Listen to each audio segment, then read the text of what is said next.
A little girl saved 4 bikers from certain death with one desperate warning. When the structural engineer in the group examined the collapsed road, he found proof of dangerous corruption. What they uncovered next put them in the crosshairs of people who'd already proven they'd let strangers die to protect their secrets. The roar of 4 motorcycles echoed through the pine-covered mountains of the Pacific Northwest as Jake tightened his grip on the handlebars. The late afternoon sun painted everything gold, and Route 16 stretched ahead like a ribbon of fresh asphalt cutting through the wilderness. Finally. Maya's voice crackled through the helmet comm. This detour added 3 hours to our trip. Jake smiled beneath his visor.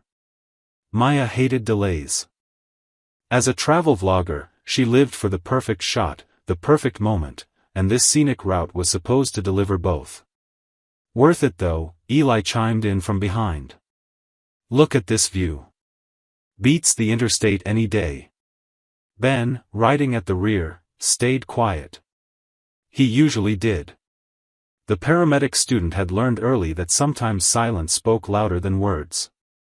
They'd been riding for 6 days straight, for friends chasing freedom across state lines.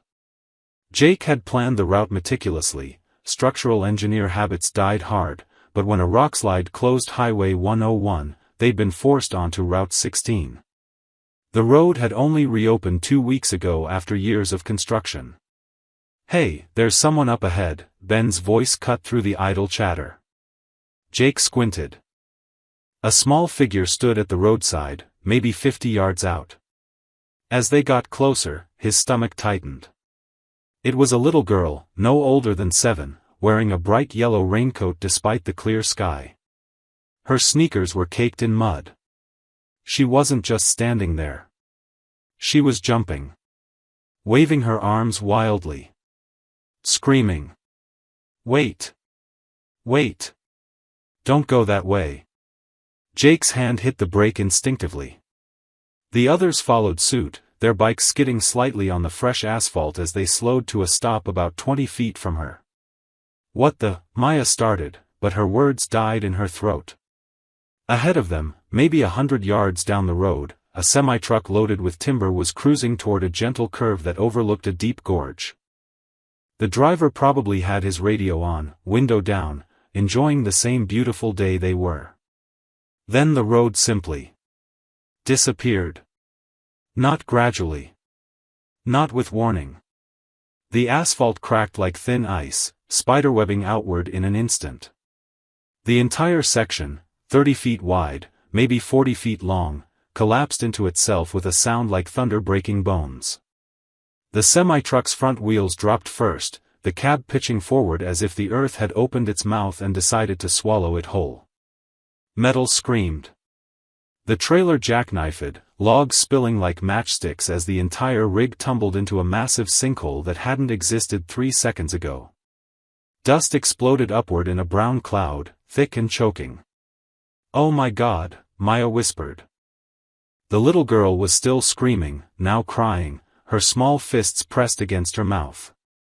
A man burst from a trailer home barely visible through the trees, rust-stained siding, a sagging porch, running toward them with the desperate speed of someone who'd seen this coming. I told them, he shouted, breathless, his face red and streaked with tears. I told them there were cracks. 3 days ago I called the county, the construction company, everyone. They said it was fine. They said it was inspected. Jake was already off his bike, helmet discarded, running toward the edge of the collapse. The rational part of his brain, the engineer, screamed at him to stop, to assess, to think. But the human part was louder. Ben. Medical kit. Now. Jake yelled. Ben was already moving, yanking supplies from his saddlebag while Eli grabbed a coil of rope and a toolkit from his bike. Maya stood frozen for 1 heartbeat, 2, then her hand moved to the GoPro mounted on her chest. She hit record. Jake dropped to his stomach at the edge of the sinkhole, peering down into the chaos. The semi had landed at an angle, the cab crumpled but not completely crushed. He could see movement inside, the driver, alive but trapped. He's breathing. Jake called back.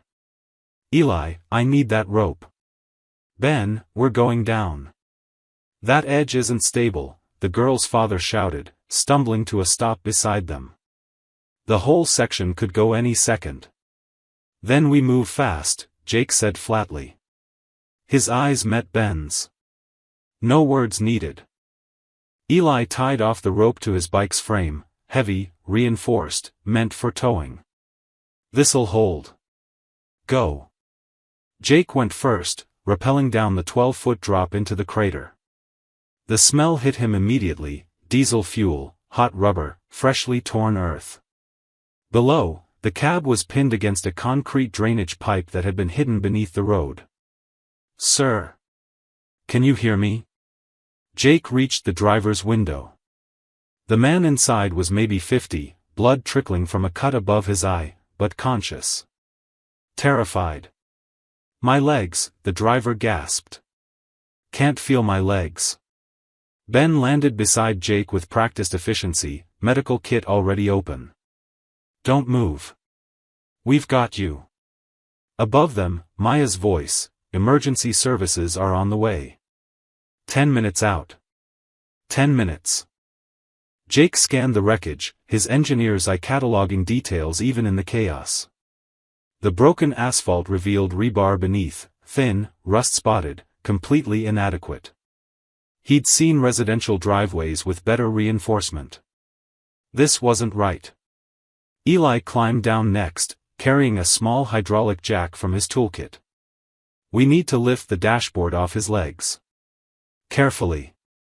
They worked in synchronized silence, Ben stabilizing the driver's neck, Jake and Eli positioning the jack, everyone hyper-aware that the ground beneath them could shift at any moment.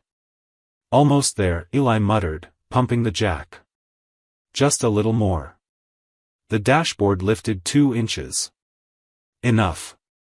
Now. Ben pulled the driver free as Jake caught his weight.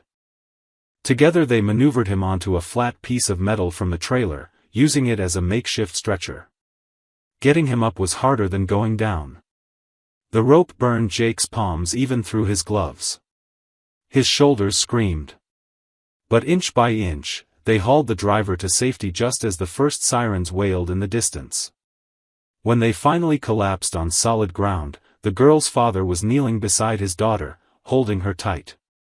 She was still crying, but softer now, her face buried in his chest. You saved them, the father said, his voice breaking. She saved you.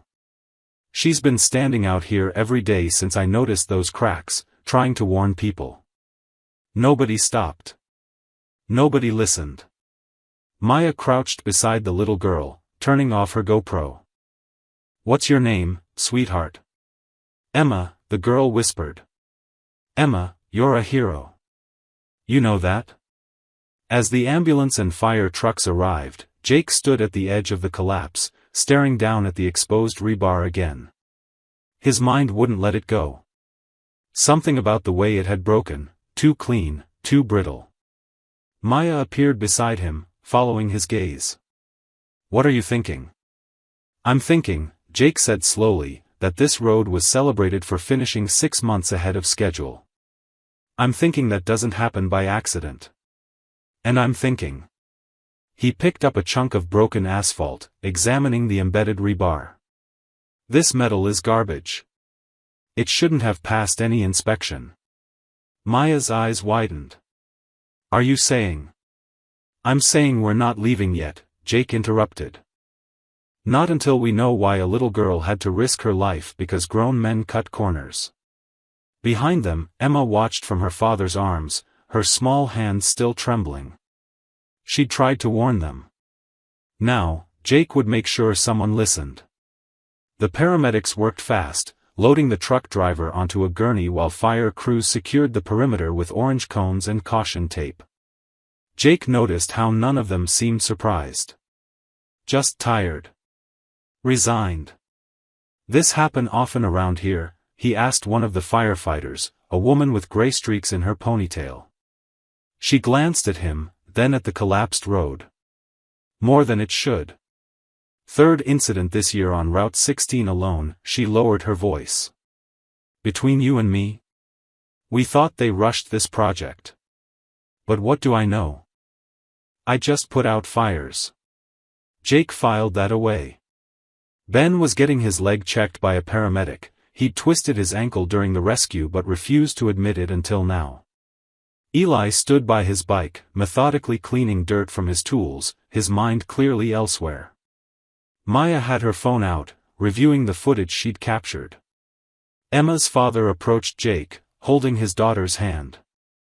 Up close, Jake could see the exhaustion etched into his face, the kind that came from fighting battles nobody believed in. "Name's Robert," he said, extending a calloused hand. "Robert Chen. I never got to thank you properly." Jake shook it. "You tried to warn people. That took guts." Robert's jaw tightened. "I used to work construction on this very road. 2 years, helping lay the foundation for this section. Then 8 months ago, they let half of us go. Said they were streamlining operations," he made air quotes, bitter. "We questioned some of the materials they were bringing in. Cheap stuff. Things that didn't match the specs. Next day, pink slips for everyone who'd opened their mouths." Maya looked up from her phone, suddenly alert. "They fired you for asking questions? Couldn't prove it." "But yeah," Robert crouched down to Emma's level. "Go inside, sweetheart. Help yourself to the cookies Grandma made." Emma nodded silently and ran back toward the trailer. Only when she was inside did Robert continue. "I saw those cracks forming 3 days ago. Called everyone, county inspector, state highway patrol, the construction company's emergency line. They told me I was paranoid. Said an independent engineer had certified everything just last month." His voice dropped. "That engineer visited for 45 minutes. 45 minutes to inspect a 5-mile stretch." Jake felt ice forming in his chest. As a structural engineer, he knew what a proper inspection required.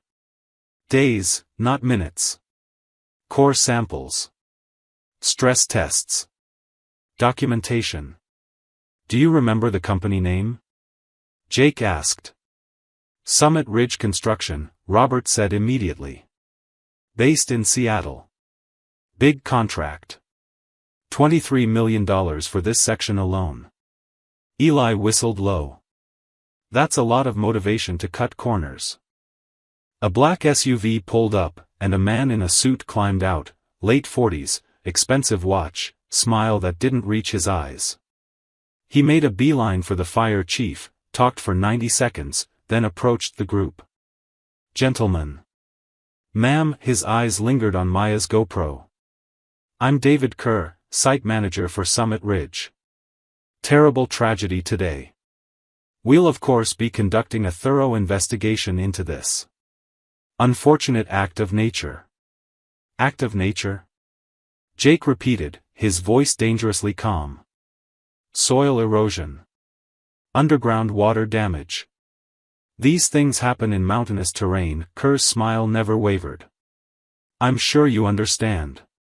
Now, if you don't mind, this is an active incident scene. We'll need you to clear the area." "We saved a man's life down there," Ben said, limping over. "We saw the rebar. That wasn't erosion." Kerr's smile finally flickered. "I'm sorry, are you engineers? Geologists?" "I am," Jake said. "Structural engineer. 7 years. And that rebar is substandard. Wrong gauge, wrong spacing, wrong material composition." "Well," Kerr said, his voice cooling, "I'm sure our certified inspectors will reach the appropriate conclusions. Thank you for your heroism today. But I really must insist you leave now." He turned and walked away before Jake could respond. "Friendly guy," Eli muttered. Maya was staring at her phone, her face pale. "Guys. Look at this." She'd pulled up the company's website. There, in glossy corporate photography, was a press release from 3 months ago, Summit Ridge completes Route 16 project 6 months ahead of schedule, a testament to innovation and efficiency. The photo showed executives in hard hats, holding shovels, grinning. 6 months early on a $23 million project, Jake said slowly. Where did that extra time go? Where did that money go? Robert handed Jake a crumpled business card, his own, from when he'd worked for Summit Ridge. On the back, in pencil, were dates and notes: wrong concrete mix, August 12th. Steel delivery from unlisted supplier, August 19th. Inspector visit cancelled, rescheduled, cancelled again, September 2nd. I kept notes, Robert said quietly. Didn't know what else to do with them. Jake pocketed the card. His friends were watching him, waiting. He looked at the collapsed road, at the tire marks that stopped just short of oblivion, at Emma's small footprints in the dirt where she'd stood waving her arms. A little girl had saved their lives because adults had failed her. We're staying, Jake said. Anyone who wants to leave, I understand. But I'm not riding away from this. Maya was already nodding. I've got everything on camera. Every word Robert just said, too. My bike needs maintenance anyway, Eli said with a slight grin. Ben shrugged. What's a few more days? I'm not due back until next week. Jake felt something settle in his chest, not quite peace, but purpose. Then let's find out what they're hiding. The Pines Motel in Auburn was exactly what Jake expected: faded paint, flickering neon sign, and rooms that smelled faintly of pine cleaner and old carpet. But it was cheap, had Wi-Fi, and most importantly, it was only 15 minutes from the collapse site. They'd ridden there in silence, each processing what they'd witnessed. Now, crowded into Jake and Eli's room, they sat surrounded by laptops, notebooks, and Maya's camera equipment spread across 2 double beds. Okay, walking through the footage frame by frame, Maya said, her eyes fixed on her laptop screen. She'd been at it for an hour, reviewing every second she'd recorded. Jake leaned over her shoulder. The video showed the moments after they'd pulled the driver up, the crater, the exposed rebar, the broken asphalt edges. There, Jake said, pointing. Pause it. Maya froze the frame. In the exposed cross-section of the collapsed road, layers were visible like a geological sample. But something was wrong. See that? Jake traced his finger across the screen. The support beams underneath, they're misaligned. That's not how you build a highway overpass. Those should be parallel, evenly spaced, following federal DOT standards. Which means what, exactly? Ben asked, leaning against the headboard with an ice pack on his ankle. Which means either the construction crew was incompetent, which I doubt, since Robert said they were experienced, or someone changed the plans mid-construction to save money. Eli pulled up his own laptop.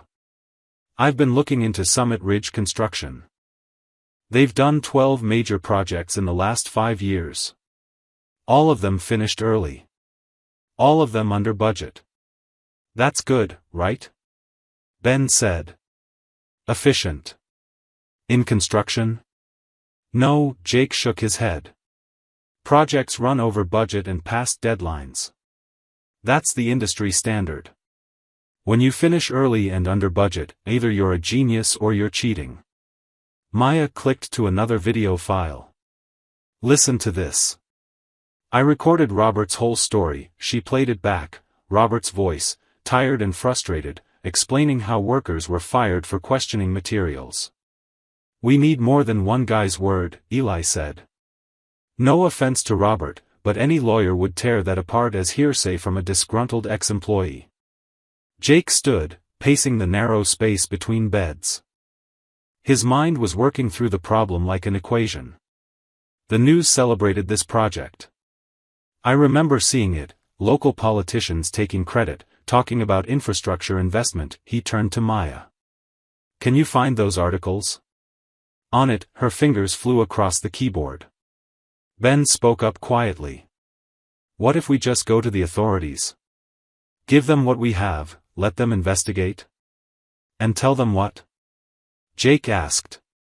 That we think something's wrong based on footage and one man's story? Kerr's already framing this as natural causes. By the time anyone takes it seriously, evidence will be buried, literally. Maya's screen filled with search results. Here. Multiple articles from 9 months ago. Summit Ridge construction breaks ground on Route 16 revitalization. Look at the timeline, they were supposed to finish in March next year. But they wrapped up in September. 6 months early. Scroll down, Jake said.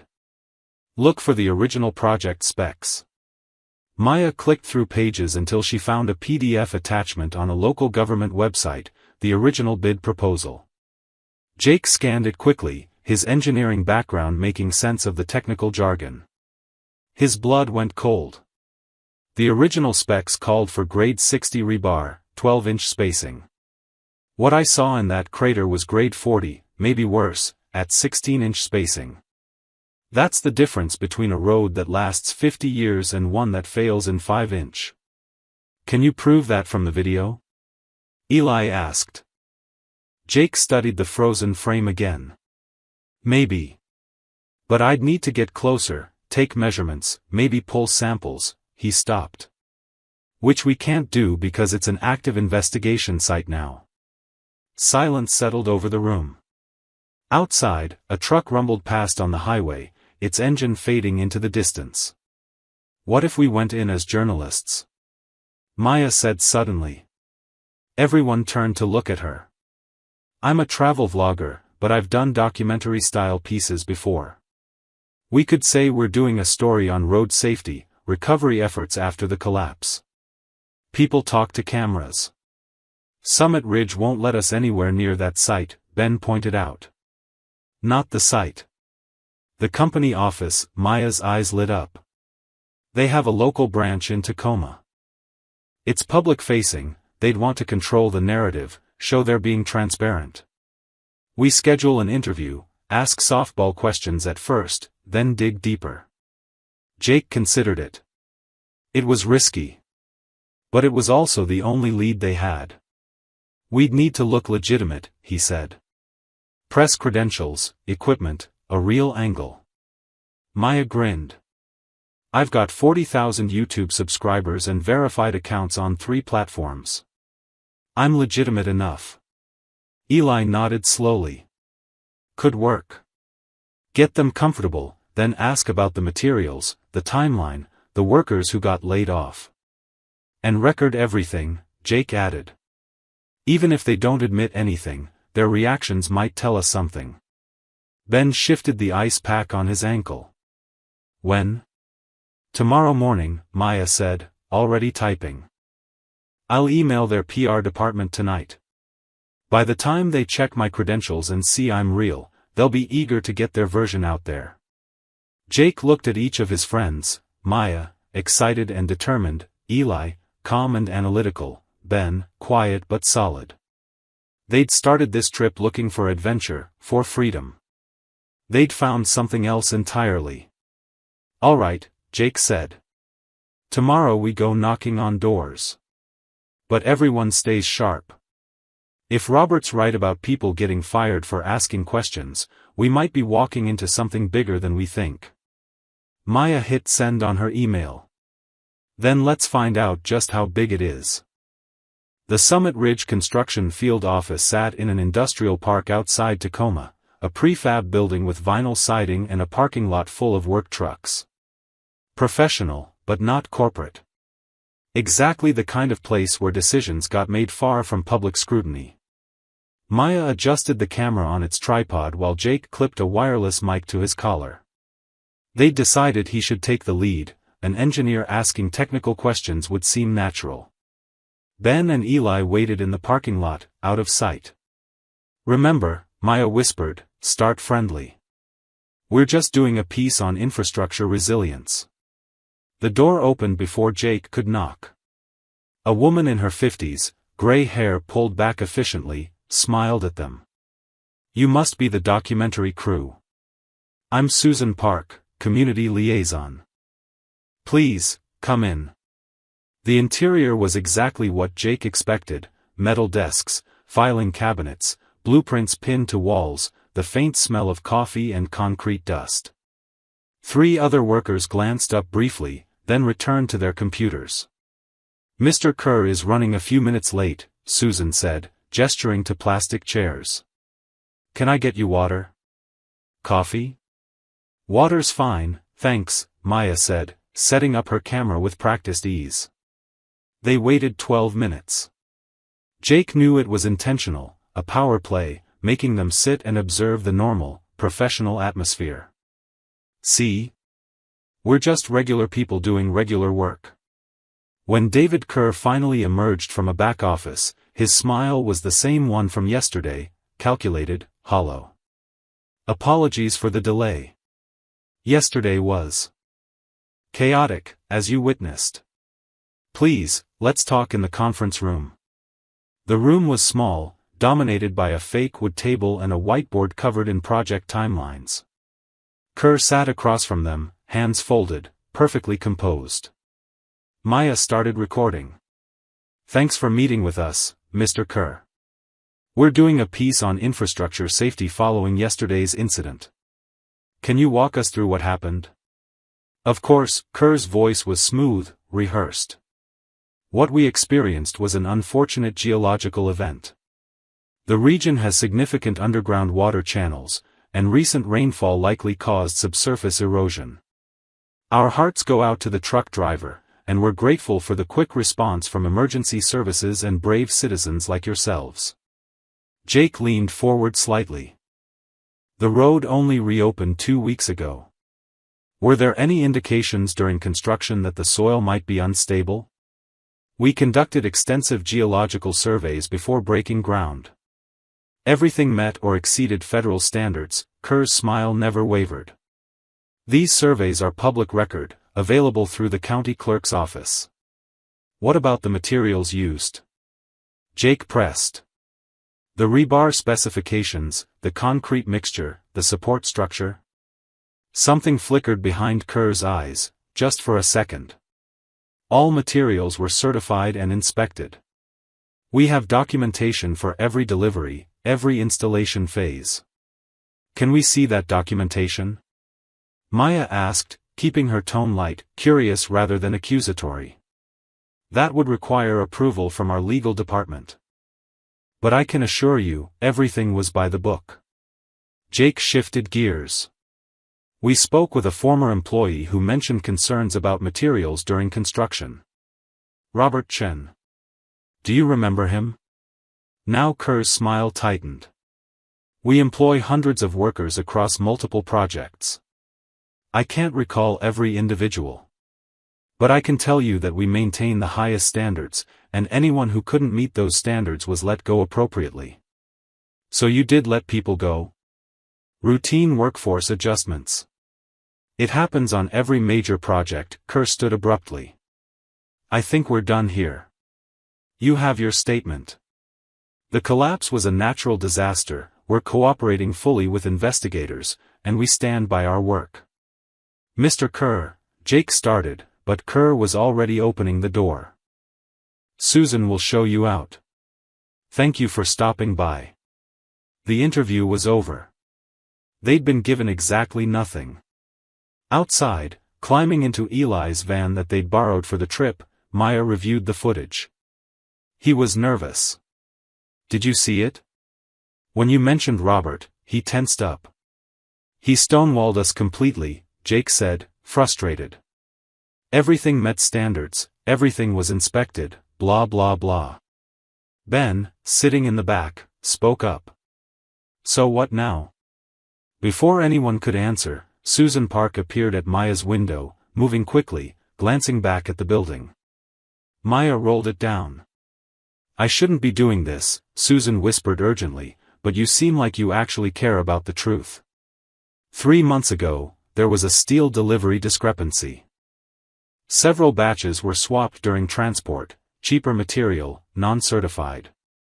I flagged it in the system, but it was deleted within hours. When I asked my supervisor about it, he told me to mind my business if I wanted to keep my job. Jake's pulse quickened.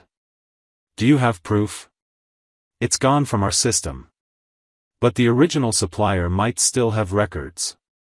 Cascade Steel in Olympia. They were supposed to deliver everything, but about 40% came from somewhere else. She pressed a folded piece of paper into Maya's hand. Invoice numbers. That's all I kept. Please don't mention my name. She was gone before they could thank her, hurrying back inside. Maya unfolded the paper. 6 invoice numbers, written in shaky handwriting. We have something, Eli said quietly. Jake's phone buzzed. Then Maya's. Then all 4 phones at once. Jake looked at his screen and felt his stomach drop. Someone's in our motel room. The security alert from the cheap motion sensor camera Eli had set up showed a man in a baseball cap rifling through their bags, unplugging laptops, pocketing Maya's backup SD cards. Drive, Jake said. Now.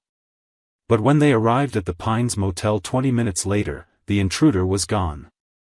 Their room was trashed, drawers pulled open, bags emptied, everything searched. Maya's laptop was still there, but her camera bag was unzipped, empty SD card slots gaping. They took the footage, she whispered. Jake checked his own bag. His notebook with Robert's business card, gone.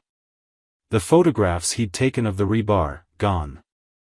On the bathroom mirror, written in soap, leave it alone. Ben locked the door, even though it seemed pointless now. They're watching us. Good, Jake said, his voice hard. Let them watch. Maya pulled out her phone, opening her cloud storage app. They took the cards. But I back everything up automatically. We still have the footage. She held up the phone, showing the interview with Kerr, the collapse, Robert's statement, everything, safely stored in the cloud. And we have Susan's invoice numbers, Eli added. Jake looked at his friends. They could leave right now. Get back on their bikes and ride away from whatever this was becoming. It would be the smart choice. The safe choice.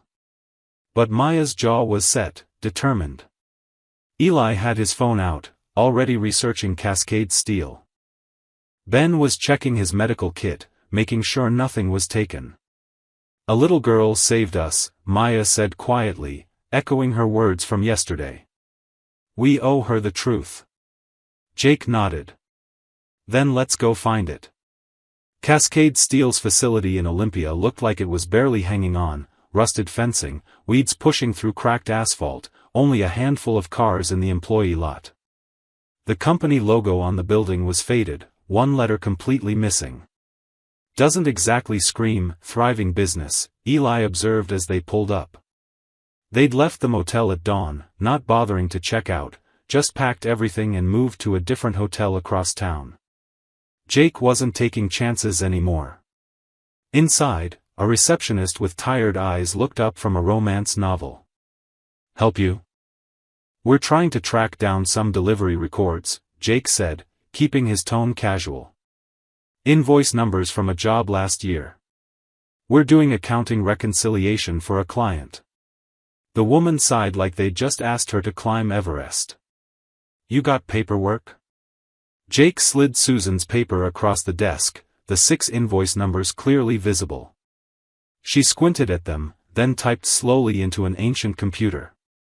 These are old. Would have been archived, more typing. Her frown deepened. That's weird. What is? Maya asked. These invoice numbers exist in our system, but half of them are marked as cancelled orders. Says here Summit Ridge switched suppliers mid-contract. She leaned closer to her screen.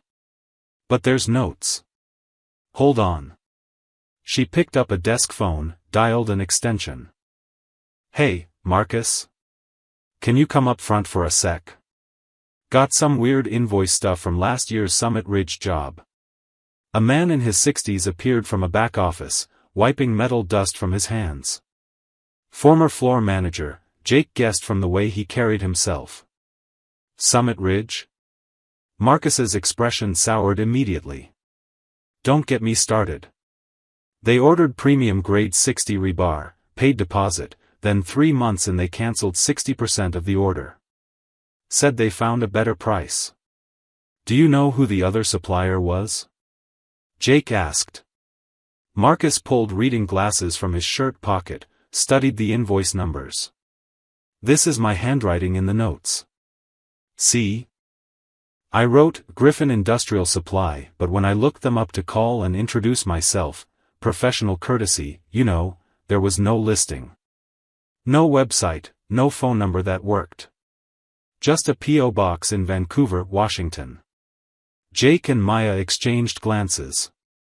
A shell company. It had to be. Did you meet anyone from Summit Ridge during all this? Eli asked. Yeah, their purchasing manager came by once. Nervous guy, kept checking his phone. Told me the project had evolved, and they needed to optimize costs. Corporate speak for, we found cheaper crap. Marcus shook his head. I've been in this business 40 years. When someone cancels a premium order for mystery steel from a company nobody's heard of, they're not optimizing. They're cutting corners. Can you tell us anything about Griffin Industrial? Jake pressed. Marcus disappeared into his office, returned with a file folder. I kept copies because it felt off. Here, the cancellation order, signed by Summit Ridge's purchasing manager. And here's the only document I could find on Griffin Industrial. Business registration, filed 6 months before our order was cancelled. Jake scanned the registration form. Griffin Industrial Supply, registered to a James Griffin at an address in Vancouver. But at the bottom, in small print, registered agent, Patricia Kerr. Kerr, Jake breathed. Same last name as the site manager. Could be a coincidence, Ben said, but his tone suggested he didn't believe it. Nothing's a coincidence, Maya said. She was already on her phone, searching. Patricia Kerr, Vancouver, Washington. Got her. LinkedIn profile says she's a business consultant. And look at her last name. Before Kerr, it was Morrison. More searching. David Kerr's wife. They got married 4 years ago. The pieces were clicking together like a blueprint unfolding in Jake's mind. They created a shell company under his wife's maiden name, used it to supply cheaper materials, and pocketed the difference between what Summit Ridge paid for premium steel and what they actually used. How much difference are we talking? Eli asked. Marcus did some quick math on a calculator. For the order they cancelled? Premium grade 60 versus standard grade 40? We're talking maybe $400,000. Maybe more if they skimped on other materials too. $400,000. Enough to make someone desperate. Enough to make them dangerous. Can we get copies of these documents? Jake asked. Marcus hesitated. Technically, this is confidential business information. A man almost died yesterday, Maya said quietly. A little girl has been trying to warn people for days.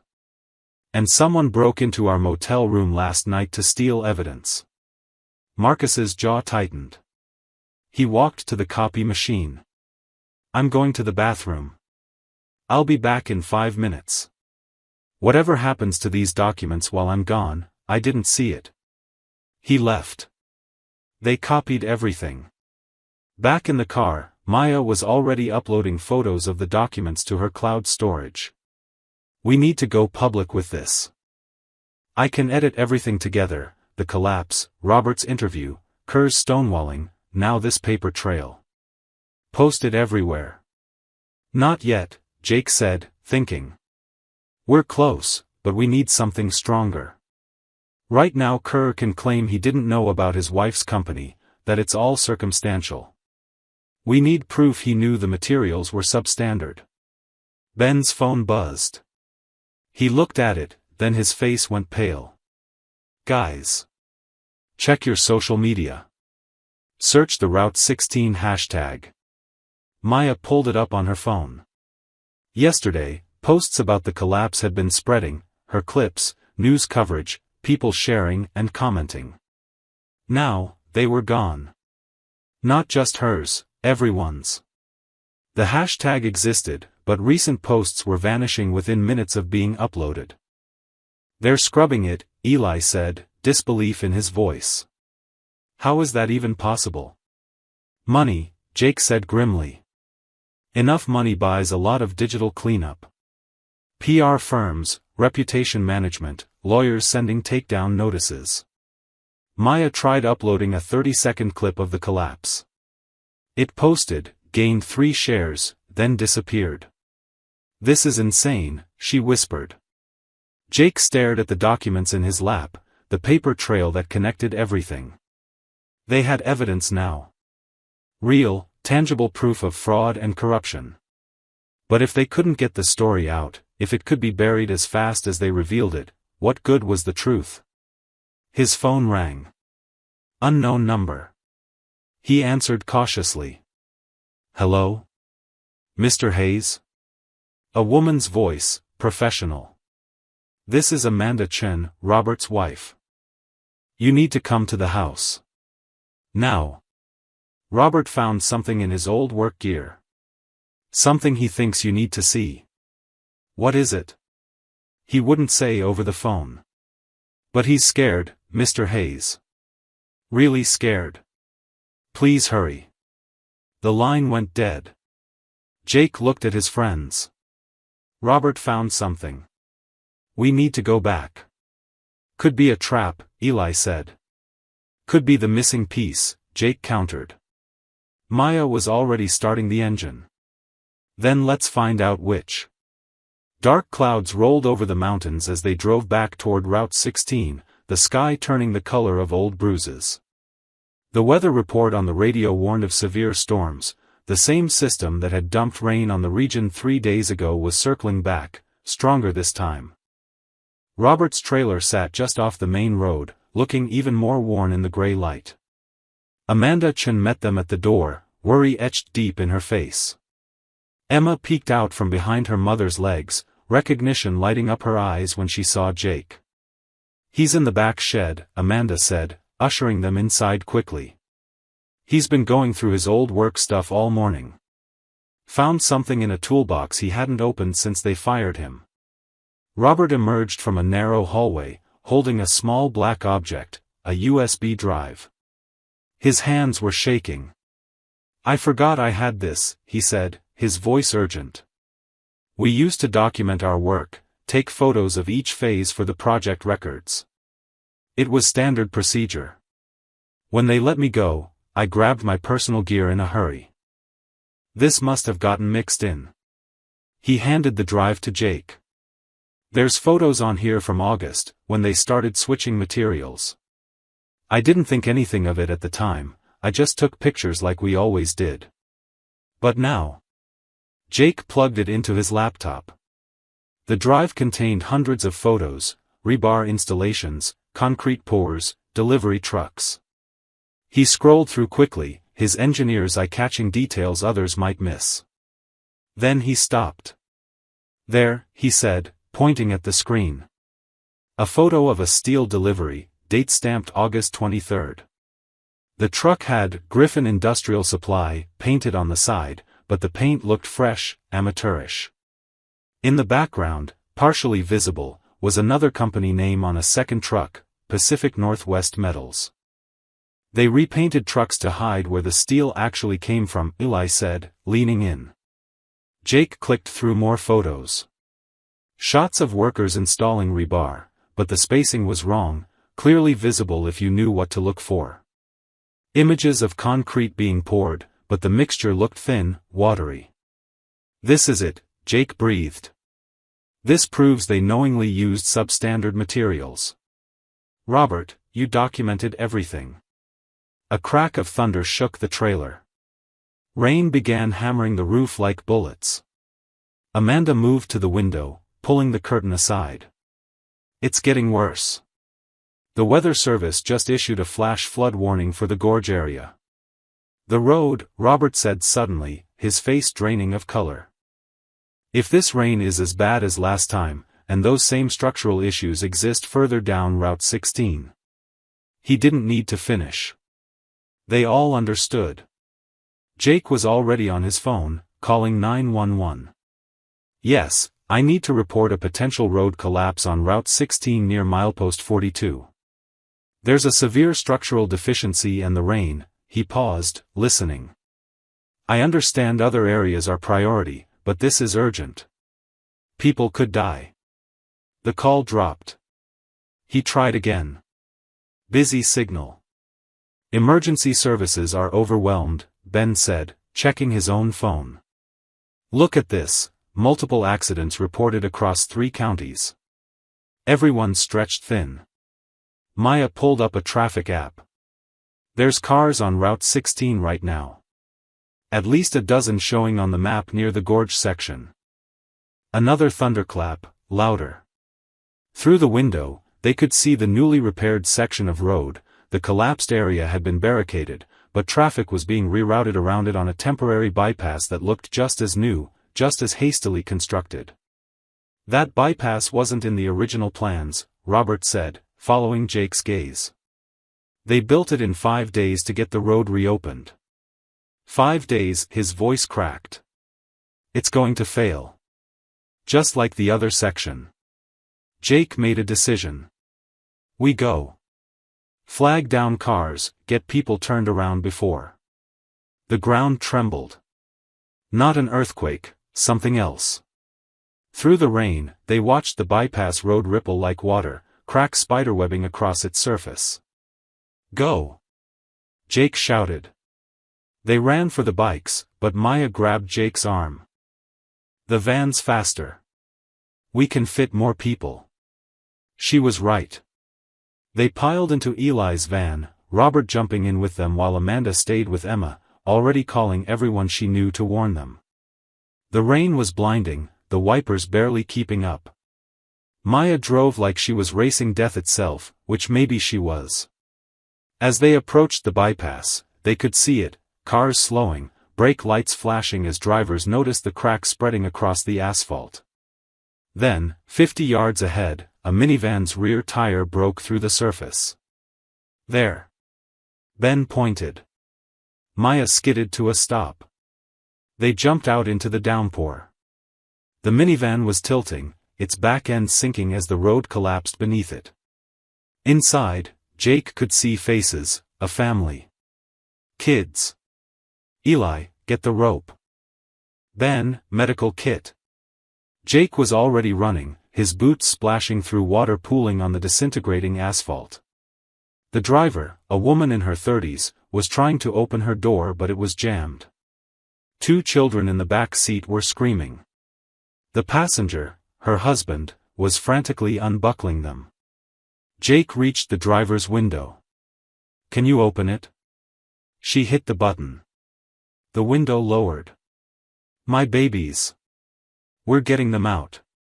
Stay calm. Jake turned to find Ben already at the rear door, pulling it open.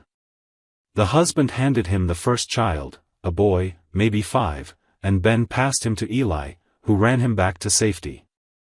The road groaned beneath them, more chunks falling away into the darkness below. Second child. Ben had a girl now, 7 or 8, crying but moving.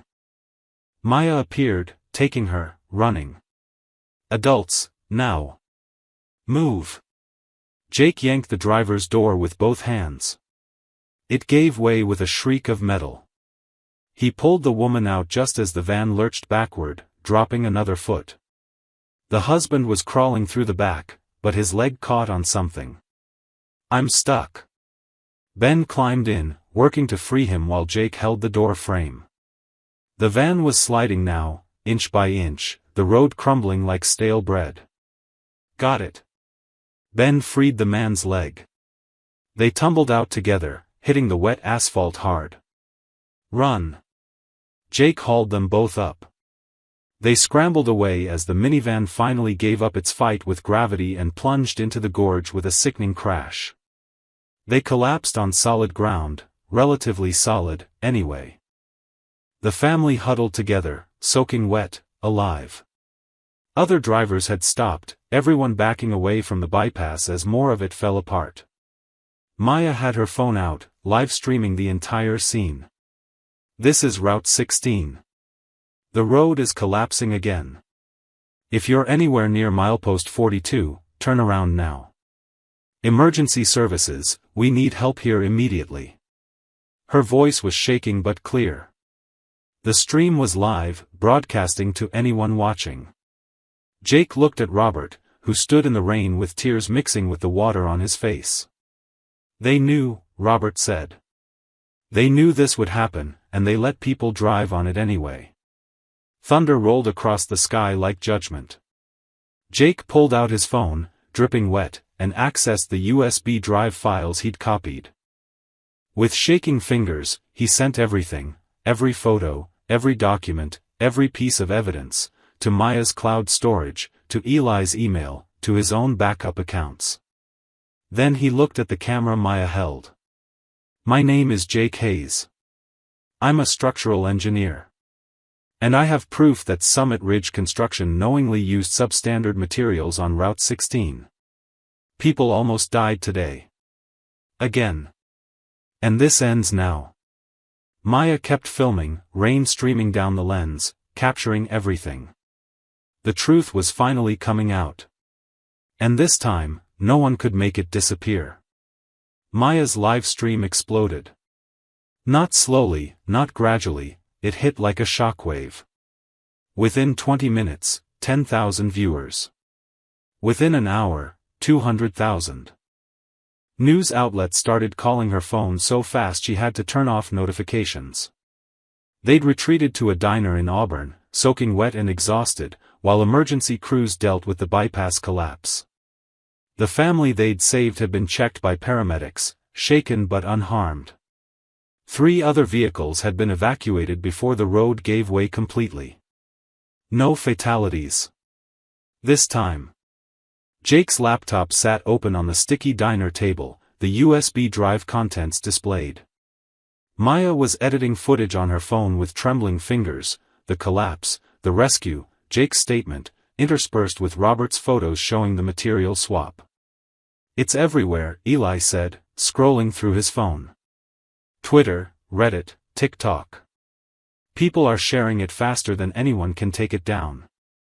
Ben nursed a coffee, his injured ankle propped on a chair. Local news just picked it up. They're calling it the Route 16 scandal. Maya's phone rang, a number with a Seattle area code. She put it on speaker. Ms. Martinez? This is Rachel Kim from King 5 News. We'd like to interview you and your team for our evening broadcast. We want to hear the full story. I'll send you everything I have, Maya said, her voice hoarse from shouting in the rain. But you need to see the documents too. The paper trail goes straight to Summit Ridge's management. We've already started our own investigation based on your stream. Our investigative team is going through public records now. Rachel paused. Ms. Martinez, what you've uncovered. This is going to be big. Are you prepared for that? Maya looked at Jake, at Eli, at Ben. They all nodded. We're prepared, she said. The interview aired at 6 o'clock. By 7, the state attorney general had announced an official investigation into Summit Ridge Construction. By 8, federal transportation authorities were involved. Jake's phone rang. His boss from Seattle. Jake, I'm watching you on the news. Are you insane? You can't just accuse a major construction firm of fraud without going through proper channels. I tried proper channels, Jake interrupted, surprised by the steel in his own voice. I called 911. I reported safety concerns. Nobody listened until people's lives were on the line. Again. Silence on the other end. Then, the firm's legal team wants to know if we're liable for any of your statements since you identified yourself as an engineer. Tell them I spoke as a private citizen using my professional expertise. And tell them I stand by every word. Jake. I'll talk to you when I'm back. Right now, I have work to do. He hung up. His hands were shaking. That was either very brave or very stupid, Eli observed. Probably both, Jake admitted. Maya's edited video went up at 9 p.m. She titled it, "The Warning on Route 16, How Corruption Nearly Killed Us." It was 17 minutes long. It showed everything: Emma's warning, the first collapse, Robert's story, their investigation, the documents from Cascade Steel, and finally, the bypass failure and the family's rescue. Jake's statement in the rain served as the climax, his face exhausted but determined, the collapsed road visible behind him. She ended with a photo of Emma, holding her father's hand, staring at the road that nearly killed her neighbors. The caption read, "She tried to warn us. We owe her the truth." By midnight, the video had 3 million views. The backlash came fast. Summit Ridge issued a statement denying all allegations, threatening lawsuits for defamation. David Kerr appeared on a late-night news segment, his lawyer beside him, claiming the evidence was taken out of context and that disgruntled former employees were spreading misinformation. But then something unexpected happened. People started coming forward. A former concrete supplier tweeted photos of rejected material that Summit Ridge had bought at discount. An ex-inspector posted emails showing pressure to sign off on incomplete work. A whistleblower from Summit Ridge's accounting department sent encrypted files to 3 news outlets simultaneously, financial records showing payments to Griffin Industrial Supply, routed through offshore accounts. The dam broke. By Friday morning, Summit Ridge's CEO had resigned. David Kerr was placed on administrative leave pending investigation. Patricia Kerr's shell company records were subpoenaed. Federal engineers arrived at Route 16 with ground-penetrating radar and core sample drills. What they found confirmed Jake's worst fears: substandard materials throughout the entire 5-mile section. Not just the collapsed areas. All of it. The road was closed indefinitely. Saturday afternoon, Jake sat in the diner again. The same booth had become their unofficial headquarters. His laptop showed an email from the National Transportation Safety Board requesting his formal testimony. "They want us in D.C. next week," he told the others. "All of us?" Ben asked. "All of us. They're calling it civilian oversight testimony." Apparently, we're being credited with uncovering the largest infrastructure fraud case in the state's history. Maya looked up from her phone, where she was reading comments on her video. People are calling Emma a hero. Someone started a college fund for her. It's already at $50,000. Eli smiled. She deserves it. She saved our lives. We all saved lives, Ben said quietly. That family, the other drivers. If we'd just ridden away after the first collapse. But we didn't, Jake finished. We stayed. We asked questions. We refused to let it be buried. His phone buzzed. A text from Robert, county inspector just left. They're testing soil around our trailer. Might have to relocate. But Amanda says thank you. Emma says thank you. We can finally sleep at night knowing people believe us. Jake showed the others. Maya wiped her eyes. So what now? Eli asked. We still have 2 weeks before we're due back home. Do we finish the trip? Jake looked at the road map spread across the table, their original route marked in highlighter, all those scenic byways and mountain passes they'd planned to ride. Then he looked at his friends. Somewhere along the way, this had stopped being about the journey and started being about something bigger. About standing up when it would have been easier to walk away. About refusing to be silent when people needed voices. I think, Jake said slowly, we already finished the trip that mattered. Maya raised her coffee cup. To Emma. The bravest little girl I've ever met. To Emma, they echoed. Outside, the sun was setting over the mountains, painting everything gold again, just like it had that first day on Route 16. But nothing was the same now. They'd set out looking for adventure. They'd found purpose instead. And sometimes, Jake thought, that was worth more than all the scenic routes in the world. 3 weeks later, Jake stood in front of Robert and Amanda's new house, a modest rental in a quieter neighborhood, 20 miles from the gorge. The moving truck had just pulled away, leaving cardboard boxes stacked on the porch. Emma saw him first. She came running, her yellow raincoat replaced by a purple one, cleaner sneakers that actually fit. She crashed into his legs with a hug that nearly knocked him over. "You came back." "I promised I would," Jake said, crouching down to her level. "How do you like the new place?" "It has a big backyard. And my room has stars on the ceiling." Her smile faded slightly. "I miss the old house though. Even if the road was scary."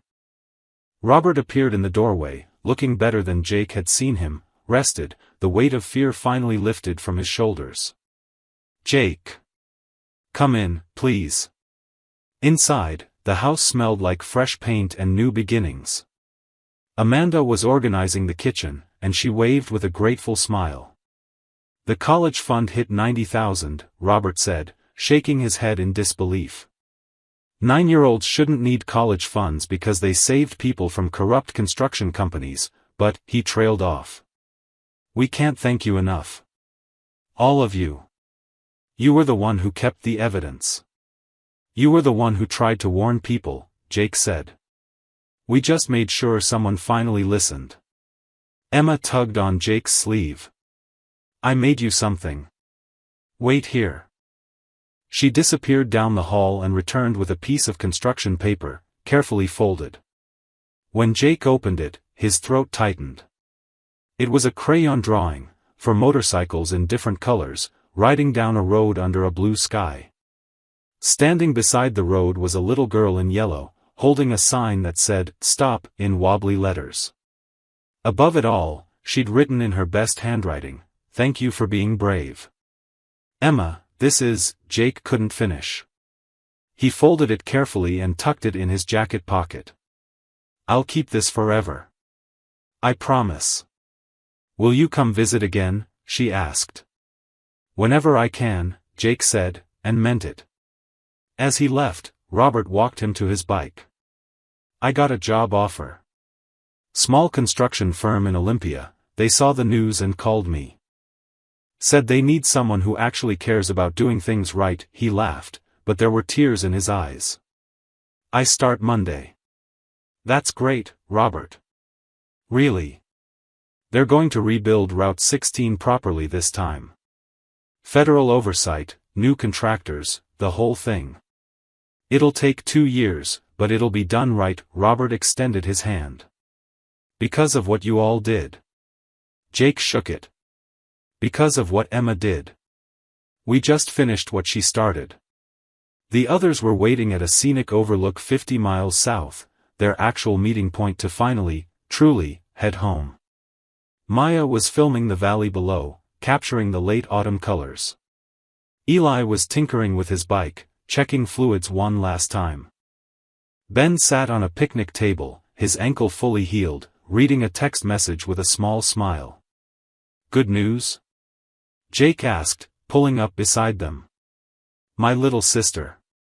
She wants to be a paramedic now. Says she saw me on the news helping people and decided that's what heroes do." Ben's smile widened. "Never thought I'd be anyone's hero." "Get used to it," Maya said, lowering her camera. "We're kind of famous now. My subscriber count tripled. Brands want to sponsor me. Documentary producers are calling." She paused. "But none of it feels as real as those 3 weeks did." "That's because it wasn't about views or likes," Eli said, wiping grease from his hands. "It was about doing the right thing when it was hard." Jake pulled out Emma's drawing, showing them. Maya's eyes immediately welled up. Eli studied it with a soft expression. Ben just nodded, understanding without words. "So," Jake said, tucking the drawing away. "Are we ready to actually finish this road trip? You know, the fun, scenic, nobody almost dying version?" God, yes, Maya laughed. I want boring. I want uneventful. I want to eat bad diner food and complain about saddle soreness and not uncover criminal conspiracies. I'll drink to that, Eli said. They mounted their bikes, engines rumbling to life in harmony. As they prepared to pull out, Jake glanced in his mirror one last time. In the distance, barely visible, was the turnoff for Route 16, still closed, construction barriers and warning signs visible even from here. But something new caught his eye. A highway sign he didn't remember from before, installed sometime in the last few weeks. It was simple, direct, impossible to miss. Caution, safety requires vigilance. Below it, in smaller letters, report concerns, 1-800 road safe. Jake smiled. The message was clear, they'd changed something. Not just fixed a road, but shifted how people thought about accountability. One little girl's warning had rippled outward, creating waves they'd probably never fully see. Hey Jake. Maya called through the helmet comm, you coming or what? Yeah, he said, revving his engine. I'm coming. They rode together into the afternoon sun, for friends who'd set out seeking adventure and found something infinitely more valuable, proof that ordinary people could stand against corruption and win. That asking questions mattered. That refusing to look away could save lives. The highway stretched ahead, smooth and safe, the mountains rising on either side like ancient witnesses to their journey. The wind carried the smell of pine and the promise of home. As they curved around a bend, Jake caught sight of Emma's drawing in his jacket pocket, the corner visible where it peeked out. For motorcycles and a smiling girl holding a stop sign. He'd frame it when he got home. Hang it in his office where he'd see it every day. A reminder that the bravest people sometimes come in the smallest packages, and that courage wasn't about never being afraid, it was about doing what was right even when you were terrified. They rode on, engines roaring in perfect synchronization, leaving the collapsed road and its painful truths behind them. But they carried forward something more important, the knowledge that they'd made a difference. That when it mattered most, they'd chosen to stay instead of leave, to speak instead of stay silent, to act instead of accepting. The road home was long, but for the first time in weeks, Jake felt light. Free. Complete. They'd started this trip looking for adventure. They'd found their purpose instead. And as the miles disappeared beneath their wheels, Jake knew that whatever roads lay ahead, wherever life took them next, they'd face it the same way they'd faced Route 16. Together. With courage. And with the memory of a little girl in a yellow raincoat, waving her arms and screaming a warning that changed everything. The highway sign grew smaller in his mirror, but its message stayed with him. Cracks begin with silence. And they'd made sure the silence ended. The end.